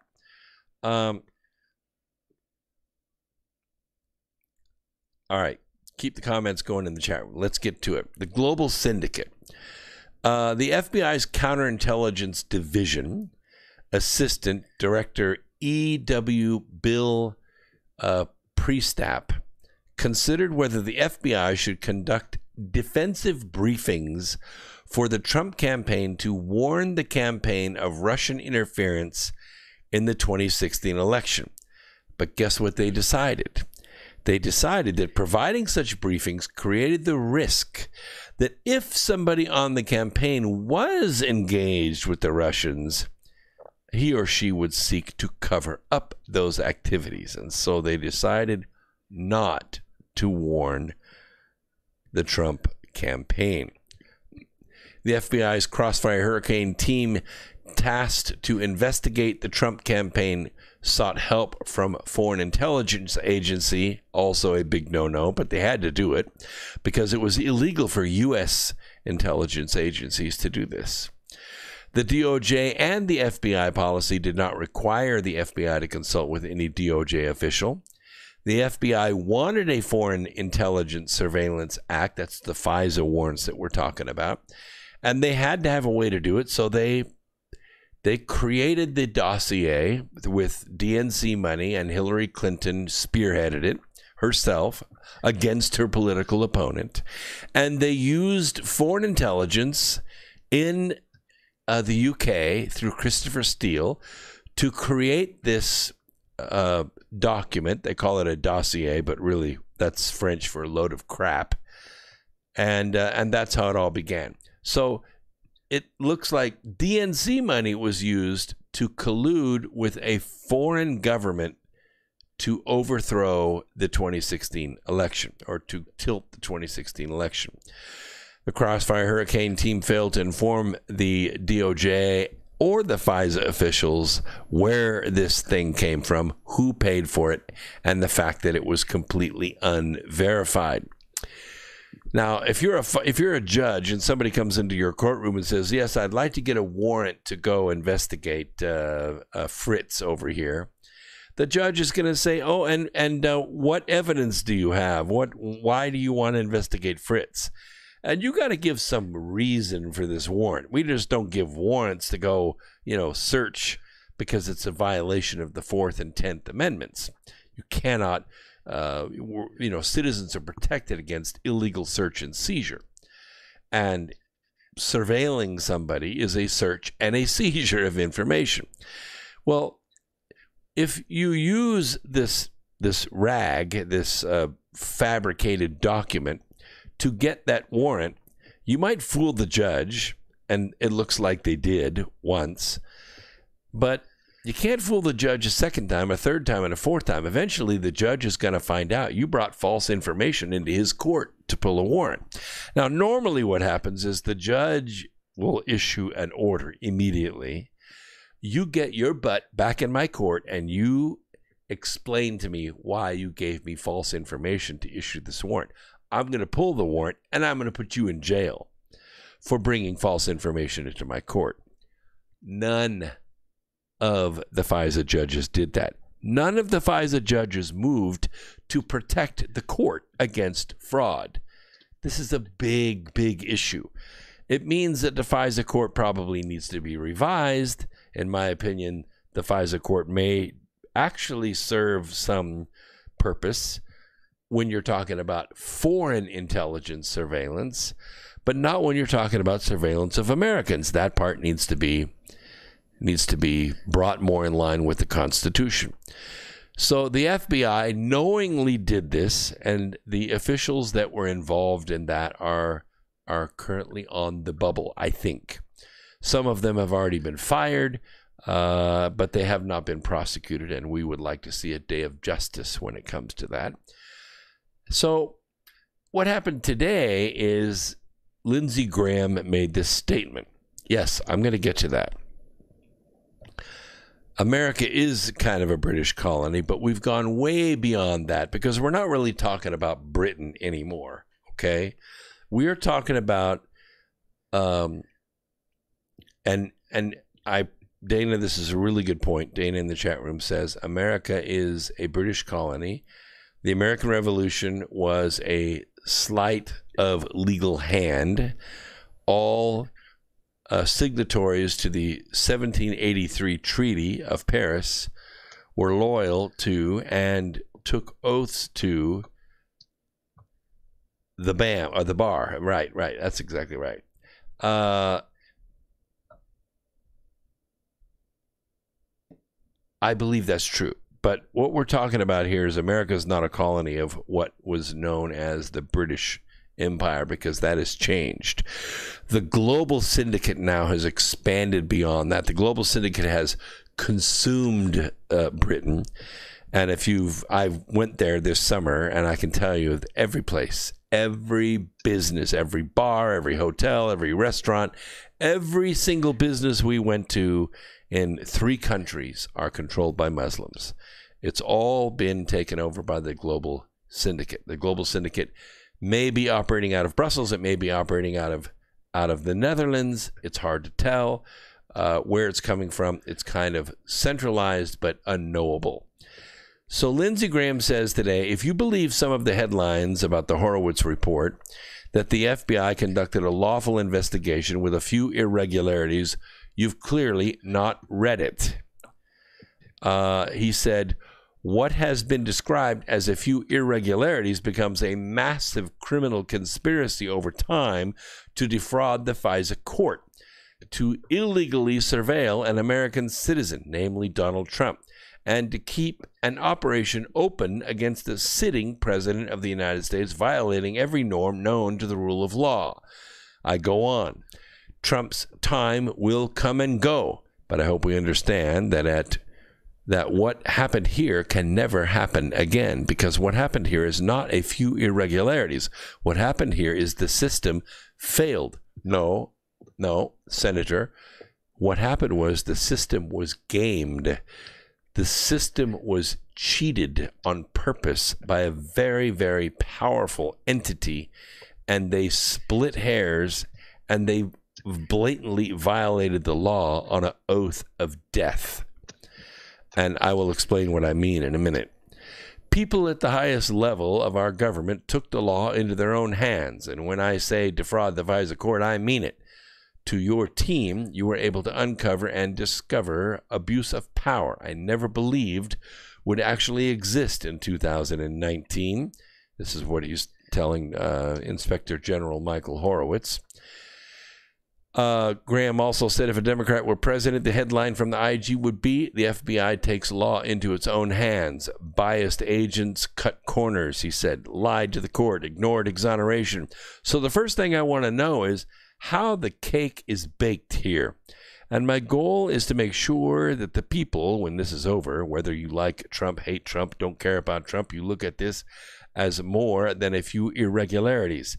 If this becomes a few irregularities in history, then God help us all. Now, among other things, Graham noted that the people in charge of Crossfire Hurricane, including FBI counterterrorism agent Peter Strzok, were handpicked by Deputy FBI Director Andrew McCabe, who's now a CNN contributor. I don't see how he has been exonerated, but he certainly hasn't been prosecuted the way he should have been, in my opinion. The first question, Lindsay says, I'll ask in a bit, is this the best of the best? Are these people normal representatives of the Department of Justice and the FBI? I hope you will say no, because I believe it to be no. And if I believed otherwise, I would be incredibly depressed. He goes on to say, from time to time, they opened up Crossfire Hurricane until this debacle was over. They never made any effort to brief Donald Trump about suspected problems with his own campaign. Why didn't they tell Trump? We'll figure that out later. But I think it's the question that needs to be asked. How bad is it, he asked. If it was as if J. Edgar Hoover came back to life, the old FBI, the FBI that had a chip on its shoulder and wanted to intimidate people and find out what was going on in your life and the law, be damned. Graham took time to read some of the anti-Trump text messages exchanged by Strzok, the main investigator on Crossfire Hurricane, and his lover, Lisa Page, who was the naughty librarian. Graham insisted the IG report also pointed to a guy named Kleinsmith. This is the lawyer supervising the FISA warrant process, Graham said. The IG report said Kleinsmith, an FBI line attorney working with DOJ officials on the FISA warrant, doctored an email from the CIA to the FBI because he didn't want the FISA court to know that Carter Page actually was a CIA source. Wait a minute. What did he say? He doctored an email? Further false information to the court. What does that matter?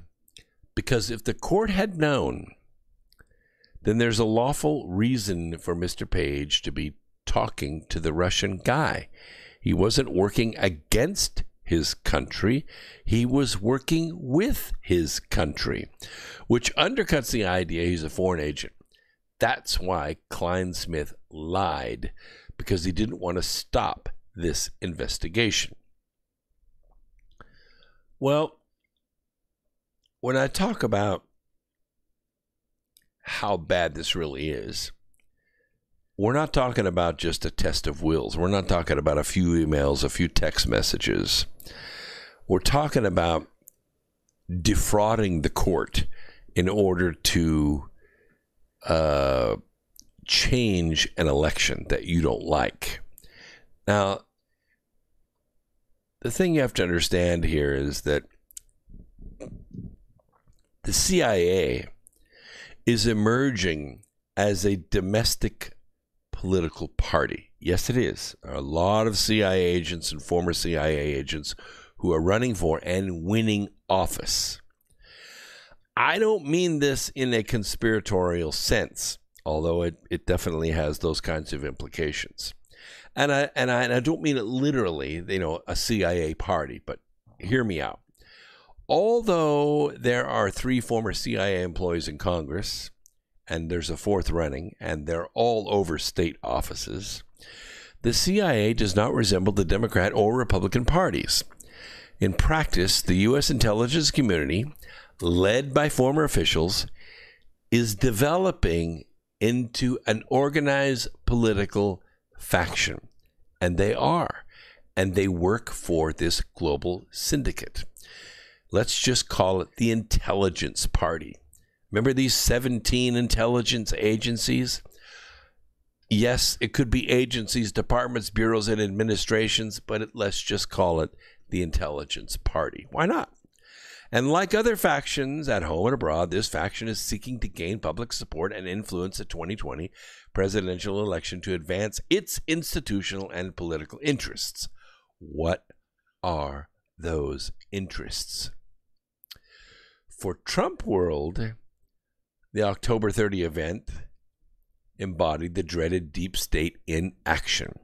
The president's embattled defenders demonize the CIA as a secretive, law-breaking organization, but seem unconcerned about the verifiable harm it actually does in the world: death, torturing, drug trafficking, human trafficking, drone warfare, regime change through, assassinations and briberies, etc., etc. Nor do the Trump stalwarts commend the intelligence community for the good things it does, like counterintelligence, counterterrorism, counter weapons proliferation. But the CIA is the enemy because of its intellectual sophistication and lack of slavish loyalty to the president. Now, this is where I think you're going to freak out a little bit. And this is why you tune into this program. You see, the U.S. intelligence community, this intelligence party, which is composed of 17 different agencies with combined budget of more than $80 billion a year. That's a lot of money. That's George Soros' power there, baby. It's defending itself in the only way it knows. It is using its highly refined analytical thinking. It's using sophisticated weapons to resisting this non-politician who does not know the true purpose of power. What the intel community was actually designed to do is to keep America safe before the enemy attacks and to track down the enemy after he attacks. That's not a question. The question is, who does the intelligence community work for? They work for you? They don't work for me. They obviously don't work for Donald Trump. Who do they work for? This is the 10,000-foot view of Impeachment Show Season 4. This is the spoiler, Earth Explorers. This is it. Who does the intelligence community work for? When it was formed, it was tasked to protect the interests of the country.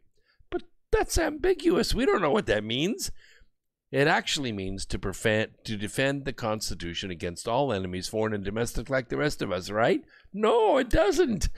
It was to defend the Democrat Party, and that's exactly what it has been doing since it was formed in 1838.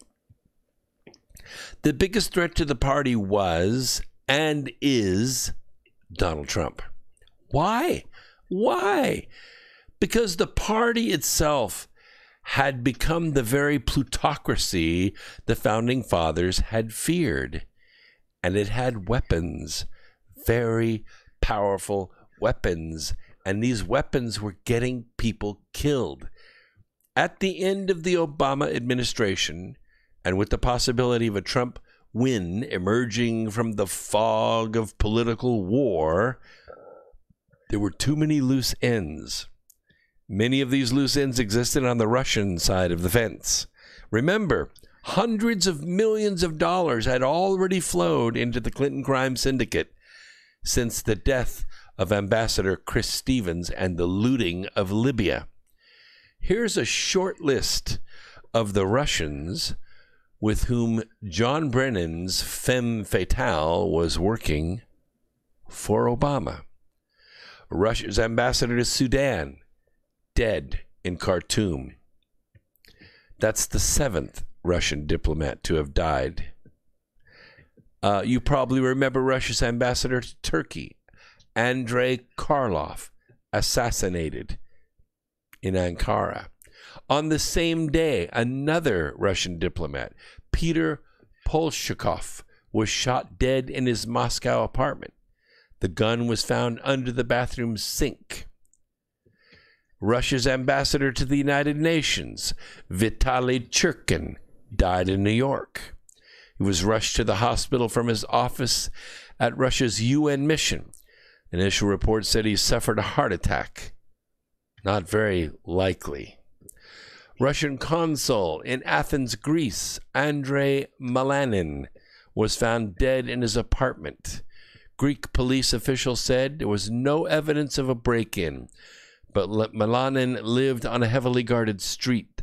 The cause of death needed further investigation. Don't really know. On the morning of the U.S. election day, Russian diplomat Sergei Krivov, found unconscious at the Russian consulate in New York, died on the scene. An ex-KGB chief, Oleg Erovinkin, was suspected of helping draft the Trump dossier, found dead in the back of his car the day after Christmas. Former Russian MP Denis Voronenkov, shot dead in Kiev, March 23rd. Russia's ambassador to Sudan, Mirgayas Shirinsky, was found dead at his Khartoum home. That's the first one that I read to you. Now, some history. In November of 2015, a senior advisor to Putin, Mikhail Lesin, who was also a friend of Putin and an advisor to him, who was also the founder of the media company RT, Russia Today. You've seen the videos on YouTube. He was found dead in Washington, 47 years old, died of a heart attack, but the medical examiner said it was blunt force injuries. They beat him to death. And let's not forget Sergei Kislyak, the longtime Russian ambassador to the United States. He was a flamboyant guy. He hosted a lot of places, well known around Washington. He is the most prominent, if not politically radioactive ambassador in Washington. Very senior guy, knew the game very well, squared off with Samantha Power many, many times, humiliated her many, many times. And yes, he too died unexpectedly during this period. One might think that one death is not strange, but 11 deaths in a close period of time, all associated in one way or another with money and influence in the operation and conflict with ISIS, and the money, weapons, and intelligence behind it used by the Clinton State Department to form and expand ISIS. All these Russian guys are dead. And let us not forget the spying on the president and his staff by Obama's top agents inside the National Security Office. Susan Rice has denied that she did anything inappropriate, saying she was authorized as Obama's national security advisor to seek the identities of people whose names were redacted from intelligence reports. What intelligence reports? The FISA intelligence reports. And now you know why those warrants were pulled. Not so they could surveil these Russians. They killed them so they could surveil Donald Trump. And no Russians would be around to argue against it. And she has suggested that her race and gender may be playing a role in the controversy because she's black.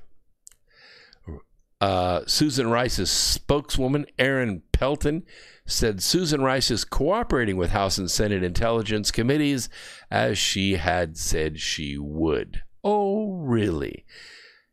Susan Rice later acknowledged having occasionally sought the identities of Trump associates who communicated with foreigners, a process known as unmasking in the intelligence community, but she later told MSNBC in clear, perfect English, "I leak nothing to nobody.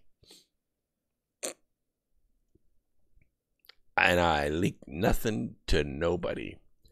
And congressional investigators who have also issued subpoenas to the NSA, CIA, FBI, seeking unmasking information related to 3 individuals: Rice, former CI Director John Brennan, and former U.S. Ambassador to the United Nations, John Brennan's favorite girl, Samantha Power, who unmasked over 225 times and then said, "Wasn't me." Well, I hate to tell you, but you have to go in person and you have to sign in person to go in that room to unmask. And that's the way it's done. That's the way it's done. So now you know what this is all about. Now you know why Nancy is so nervous. Now you know why Nadlis has to do it that way. Because if they don't, all this is going to come out. You know why? Because Trump's president. Trump is president, and when he becomes president for 4 more years, not to be reelected, he got nothing to lose. He's going after all of them. Because why? Because he promised to do 2 things to me and you. He promised to build the wall, and he promised to drain the swamp. Those 2 things. And this is what it's about. So William Barr made these 24 points. He was rather chatty in the last couple of days. Number 1, William Barr said, don't expect Durham's findings to be announced before late spring or summer of 2020. Well, I guess that's going to be like right in the middle of the campaign season, right? Oh, don't worry about it. There's not going to be any Democrat nominee. Not going to happen. You think little Peter Buttcrack is going to get the nomination? You might as well nominate AOC, and she's not even old enough to get nominated. It's not going to be Elizabeth Warren. You got to be kidding me. You're absolutely crazy if you think that's going to happen. She's been lying so long she doesn't even know what truth is. She lied because her grades were so bad that she had to claim to be a Native American in order to get admission and to get access to financing to go. That's the only way that she could get in. Well, yeah, she got in. She graduated. Now she's sorry that she's done it. But hey, she made $430,000 a year. So not sorry about cheating the system. There's not going to be a Democrat candidate. It is going to go to the convention in 2020. And in the convention, it's going to be full of all these little twittering socialists, one version or another. Even Tulsi Gabbard is a socialist. I hate to tell you, but she voted with him, and she's tainted with it now. And so what's going to happen is none of these people are going to get more than 4 or 5% of the vote. And that's not the way the superdelegates roll. The superdelegates will reach down under the seat, open their envelope full of cash, look at the note, and say, oh, how about that? Well, please welcome the next president of the United States, Hillary Rodham Clinton. And in she will walk, all dressed in white, with her fresh baby blood transfusion, all looking great. And she'll step onto stage and say, I humbly accept the nomination of the Democrat Party. Let's go win this thing again. Barr said, number 2, the FBI did spy on the Trump campaign. Number 3, regarding the FBI's actions in surveilling Trump campaign associates, it was a travesty, and there were many abuses. Number 4, from day 1, the FBI investigation generated exculpatory information. That's information that says Donald Trump is innocent, and they buried it. They did not let that information come out. Number 5, Barr says it's a very big deal to use the U.S. law enforcement and the intelligence resources to investigate the opposing political party, and I cannot think of another recent instance where this happened. I don't think it's ever happened, Mr. Barr. And, of course, there are a lot of dead people. There are a lot of dead people, and there's a lot of money. Hundreds of millions of dollars have changed hands in this. And millions of dollars have been paid to Steele, to Halpert, and other spies that were put into the campaign. It's a terrible travesty, and it needs to be brought to an end. This goes on and on. I'll put it in my notes. We'll try to send it out in the newsletter. If you're not getting the newsletter, just follow the link at the bottom of this video. I'll have the link. It'll be right down here in the bottom. You click on that, and you sign up for the newsletter. You sign up for the newsletter. We will send you these notes after each program, and you can keep up with what's going on. Keep the comments coming in the chat room. All of these live chats, they're going to be erased as soon as YouTube uploads all those comments are gone. But once it's up and you're listening to the archive, if you've tuned in late or you have friends that you want to hear it, they can put comments in there and I will respond to everything. You put a comment in there, I will write you back. You want to write me directly? My email address is bagnew@x2-radio.com. bagnew@x2-radio.com. You can follow me on every social media out there at Brooks Agnew, at Brooks Agnew, at Brooks Agnew. We'll see you next week right here on America Free Radio.